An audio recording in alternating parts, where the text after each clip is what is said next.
અમદાવાદમાં black and one cup 2025નું આયોજન કરવામાં આવ્યું હતું।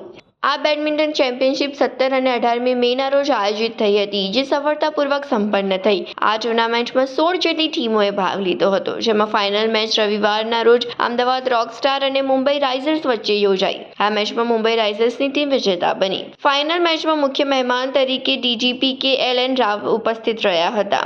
આ કાર્યક્રમનું આયોજન બ્લેક એન્ડ વન બેડમિન્ટન એકેડમીના મેનેજિંગ ડિરેક્ટર શ્રી જીતેન્દ્ર યાદવ દ્વારા કરવામાં આવ્યું હતું।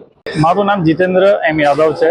હું આ black and one sports foundation છે એનો હું મેનેજિંગ ડાયરેક્ટર છું। આ અહીંયા black and one sports academy છે, બેડમિન્ટન એકેડમી, જેની અંદર આ ટુર્નામેન્ટ રમાડવામાં આવી રહી છે।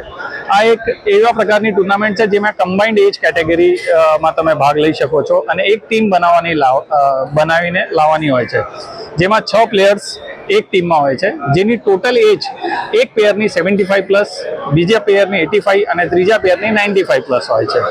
આમાં દરેક જગ્યાઓથી સુરત, અમદાવાદ, બરોડા, બોમ્બે અને ખાસ કરીને રાજકોટ, જામનગર, ત્યાંથી અહીંયા આ પ્રકારની ટુર્નામેન્ટમાં ભાગ લેવા માટે ટીમો આવેલી છે।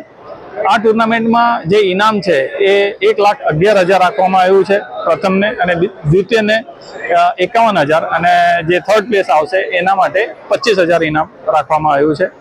આમાં ખાસ કરીને જે મોટા એજના લોકો હોય છે એને પ્રોત્સાહન આપવા માટે અને એ લોકોની ફિટનેસ જાળવી રાખે અને આ પ્રકારના જે ઇનામ રાખવાથી એ લોકો મોટિવેટ થાય આ બેડમિન્ટન માટે અને અત્યારે રમે, એ પ્રકારે અમારું જે ધ્યેય છે। અને આના પછી અમે લોકો નાના છોકરાઓ માટે એક બહુ મોટી ટુર્નામેન્ટ આયોજન કરીશું। એ નવેમ્બર-ડિસેમ્બરના એમાં રહેશે, જેમાં ગુજરાત બેડમિન્ટન એસોસિએશન સાથે મળીને અમે લોકો એક ગુજરાતની બેડમિન્ટન લીગ કરીશું, જેની અંદર છોકરાઓને બહુ સારું રોકડ ઇનામ મળી શકશે।